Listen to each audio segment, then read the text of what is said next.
어, 아모스 5장 4절부터 16절에 하나님을 찾으면 살겠다라고 말씀하십니다. 그러면서 그들 안에 그런 선이 없으며 의가 없으며 그들이 악한 자들을 그 가난한 자들을 또 계속해서 탄압하고 자신들의 배를 채우는 그런 모습들을 통해서 하나님께서 징계하시겠다라고 말씀합니다.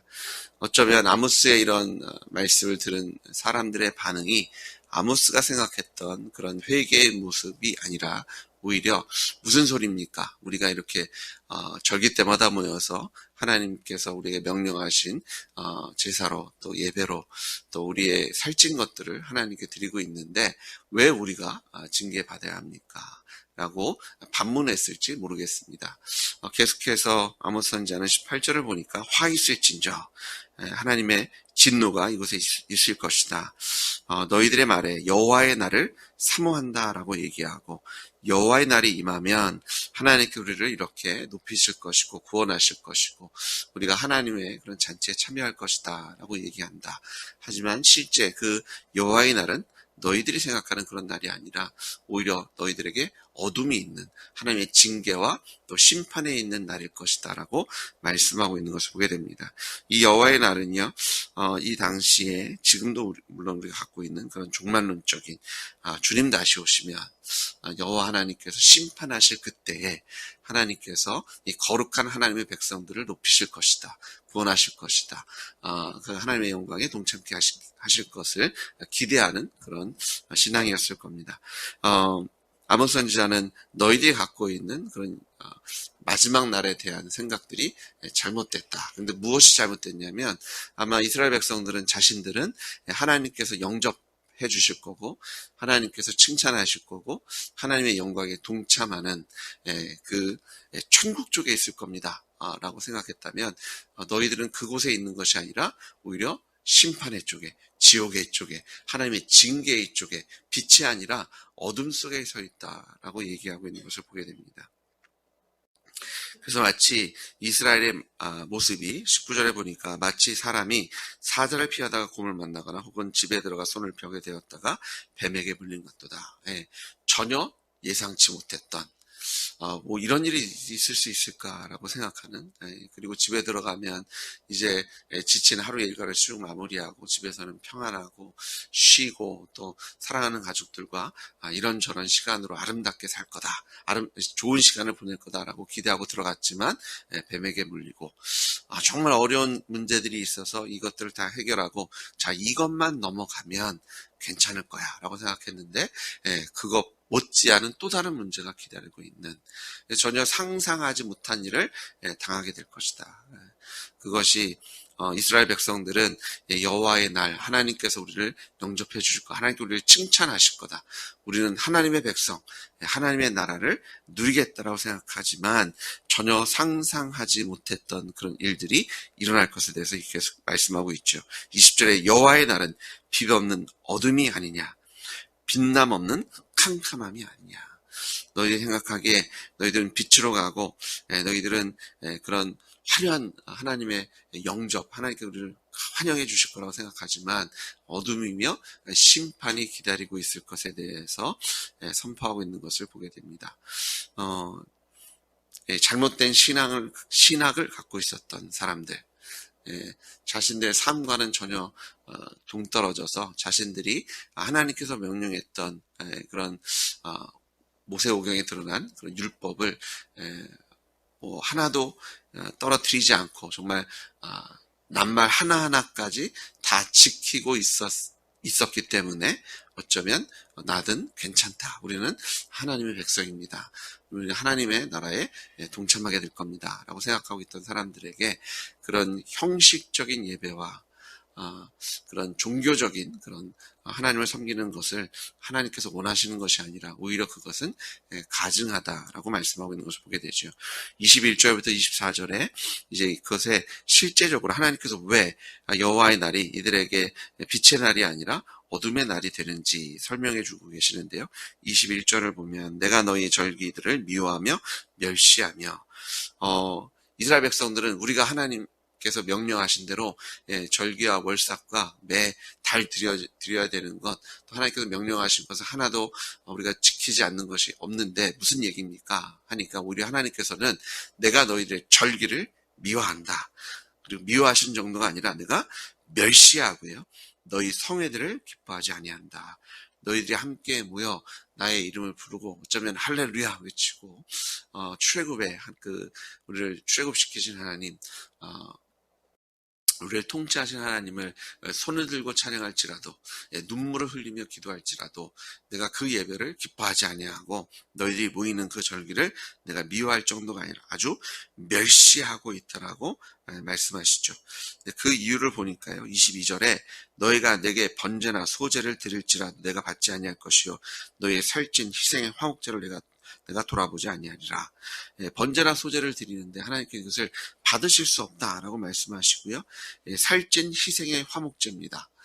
화목제물을 드리면 이 화목제는 특별히 하나님께 드릴 것은 드리고 남은 것은 가지고 이스라엘 백성들이 함께 음식을 나누는 제물입니다. 그런데 대충 드린 것이 아니라 하나님께 드리는 것을 아주 고급지게 좋게 살찌고 흠없는 것을 하나님께 드렸는데 하나님께 오히려 말씀하신 대로 살찐 화목제를 드렸는데 하나님은 오히려 이것을 돌아보지 않겠다. 내가 받지 않겠다라고 말씀하시고요. 23절에도 내 노랫소리를 내 앞에서 그칠지어다. 내 비파 소리도 내가 듣지 아니하리라. 솔로몬이 성전을 하나님께 봉헌한 이유로 이제 레위기들이 인들의 한 우리는 이제 찬양을 하고 비파 악기를 가지고 하나님을 찬양하죠. 그런데 하나님께서 그것도 듣지 않으시겠다. 내가 그 소리를 내가 그냥 듣기 싫으니까 닥쳐라, 그만해라.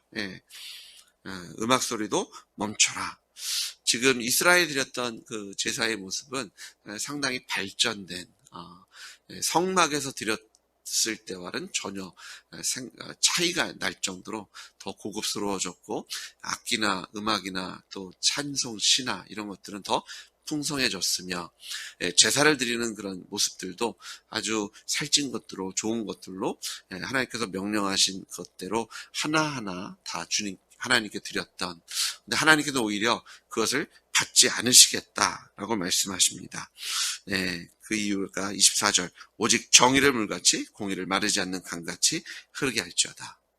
번제와 소제, 하나님께서 명령하신 모든 제사를 드릴지라도 하나님께서 받지 않으신 이유, 오직 정의가 물같이 흘러야 되고 공의를 마르지 않게 하는 강같이 흐르게 해야 될 텐데 너에게 이것이 있느냐.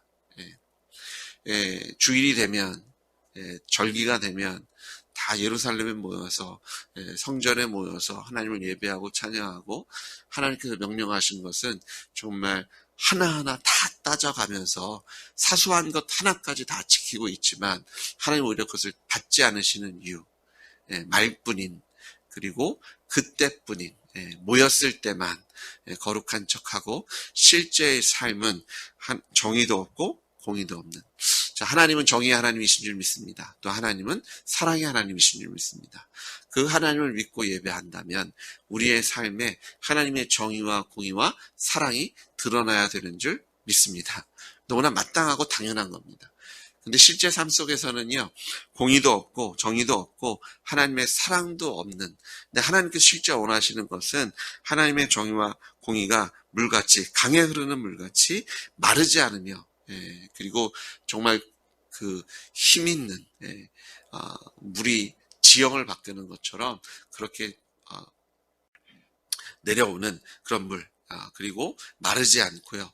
그리고 어떨 때는 잔잔해 보이지만 그 깊이가 아주 넓고 깊어서 정말 그 지역의 적과 같은 그 지역을 살리는 그런 강 같은 그런 하나님의 정의와 공의가 드러나야 되는데 어떻게 보면 깊이가 없는 정말 뭐 실개천 같은, 그리고 가물어서 물이 다 말라 비틀어진 그런 강 같은, 그래서 그 주변에 있는 사람들을 살릴 수도 없고 그 땅을 살릴 수도 없는, 시냇가에 심은 나무는 열매를 맺고요, 또 무성한 잎으로 가득 차야 되는데 그 시내가 말라버렸으니까 시냇가에 심겨봐야 아무런 그 도움이 되지 않고요. 열매도 없고 생명이 없는 마치 이스라엘의 예배가 그와 같다라고 말씀하고 계십니다. 규칙을 다 지키면 뭐합니까? 말 하나하나 한 점 땅에 떨어지지 않고 다 지키겠다고 하나부터 열까지 다 지켜봐야 뭐하겠어요? 하나님께서 받지 않으시겠다는데. 근데 그 이유가 형식은 있지만 마음은 없고, 하나님을 찬양하지만 실제로 그들이 찬양하는 것은 자신들의 배고, 자신들의 욕심이고, 자신들의 삶의 욕심을 채우기에 급급하고, 주변을 바라보지 않고, 무엇보다 하나님을 바라보지 않는 그런 모습들을 하나님께서 그것을 받지 않으시겠다. 하나님께서 기뻐하지 않으시며 그들의 예배가 쓸데없음을 말씀하고 있고요. 두 번째는 25절에 보니까 이스라엘 족수가 너희가 40년 동안 광야에서 희생한 소제물을 내게 드렸느냐? 너희가 너희 왕 식국과 기운과 너희 우상들과 너희가 너희를 위하여 만든 신들의 별 형상을 지고 가리라.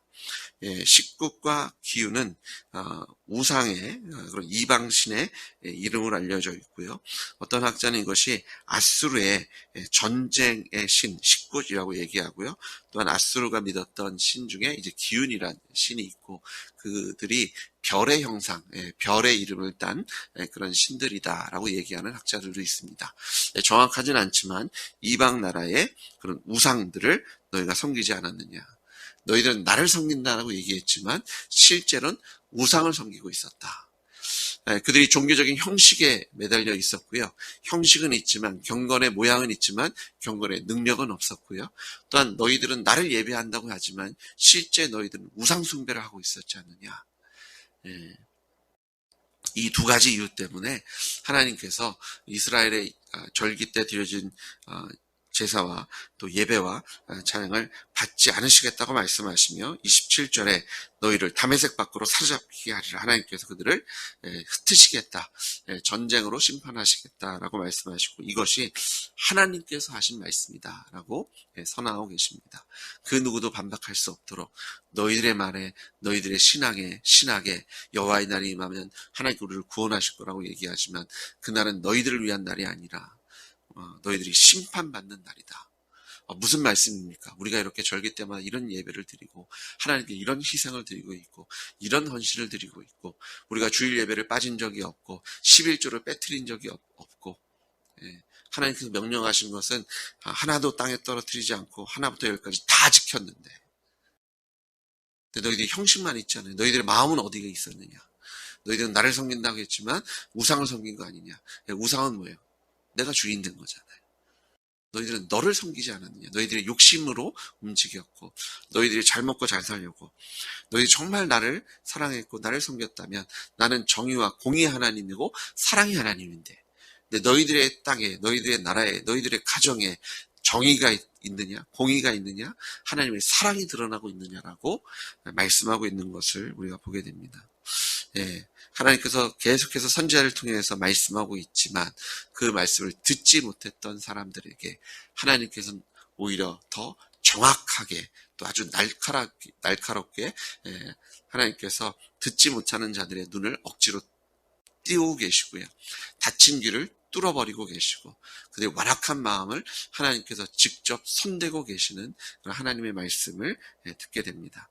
오늘 우리는 하나님께 반문하는 것이 아니라 하나님께서 하신 말씀이기 때문에 우리가 그 말씀을 우리의 마음에 받고요. 우리가 회개할 것 회개하고, 또 하나님께 순종할 것은 순종하는 자리에 쓰시는 들을 귀와 볼 수 있는 눈을 하나님께서 허락하셨는데, 부활, 예수님의 십자가 부활의 복음으로 하나님의 말씀을 하나님의 말씀으로 받으시는 여러분 되시길 주의 이름으로 축복합니다. 반문할 수 있죠. 하나님, 제가 여기 이렇게 하고 있는데요. 하나님, 제가 이런 것들로 하나님께 드리고 있는데요. 하나님, 우리 교회가 이런 모습으로 주님을 섬기고 있는데요. 하지만 주님께서 우리에게 말씀하실 때 내가 지금 하고 있는 어떤, 내가 하나님께 자랑할 것이 아니라 하나님께 왜 오늘 우리에게 이런 말씀을 선포하고 계시는지, 왜 오늘 우리에게 이 나라의 아모스서를 묵상하게 하시는지, 그것을 한번 바라보시고 또 우리의 귀와 눈을 열어서 하나님 말씀에 아멘 하셔서 우리가 회개할 것 회개하고 또 순종할 것 순종해서 말과 혀로만 하는 것이 아니라 행함으로. 하나님께서 너희에게 공의가 어디 있느냐, 정의가 어디 있느냐, 사랑이 어디 있느냐라고 말씀하실 때 항상 여기 있습니다. 우리가 정말 한 나라의 젖줄과 같은 강이 되어서 지금 죽어가는 영혼들을 이렇게 살리고 있다라고 대답하는 우리 교회되고 가정되고 기업되기를 주의 이름으로 축복합니다. 같이 기도하시겠습니다. 하나님 감사합니다. 경건의 모양만 있고 능력이 없진 않은지 오늘도 우리의 모습을 돌아보며 형식적으로 예배하고 몸만 이곳에 있는 것이 아니라 몸과 마음을 다하여 창조하셨고 정말 용서할 수 없는 죄를 지은 반역을 저지른 우리조차도 사랑하셔서 예수님의 보혈의 피로 씻기시며 부활의 권능으로 새롭게 하셔서 자녀 삼아주시고 하나님의 나라의 복을 누리게 하셨으니 하나님 오늘도 우리가 겸손한 마음으로 하나님께 우리의 귀를 기울이고 예수님께 우리의 눈을 고정하겠사오니 주님 말씀하실 때 아멘함으로 아버지 하나님 입술의 아멘이 아니라 우리의 마음과 뜻과 생명을 걸고 아멘함으로 하나님께 영광 돌리게 하실 줄 믿습니다. 오늘 우리에게 들을 귀와 또 주님 전에 나와 예배할 수 있는 순종의 마음과 육신을 주셔서 감사합니다. 오늘 하루 아버지 하나님께서 기뻐하시는 열매로 채워 주시옵소서. 아버지 주님 말씀하신 대로 내 마음을 다하고 목숨을 다하고 뜻을 다하여 주 너의 하나님을 사랑하라 하셨으니 이것이 크고 첫째 되는 계명이요 둘째도 그와 같으니 내 이웃을 내 몸과 같이 사랑하라 하셨으니 두 계명이 온 율법과 순죄의 강령이다라고 말씀하셨는데 오늘 하루 주님 사랑하고 하나님께서 허락하신 이웃을 내 몸과 같이 사랑하여 하나님께서 기뻐하시는 아버지 영광의 하루 여호와의 날이 두렵지 않는 하나님의 날을 아버지 오히려 사모하고 소망하는 아버지 하나님 주님의 백성의 삶을 누리게 하여 주실 줄 믿습니다. 예수님의 이름으로 기도드렸습니다. 아멘.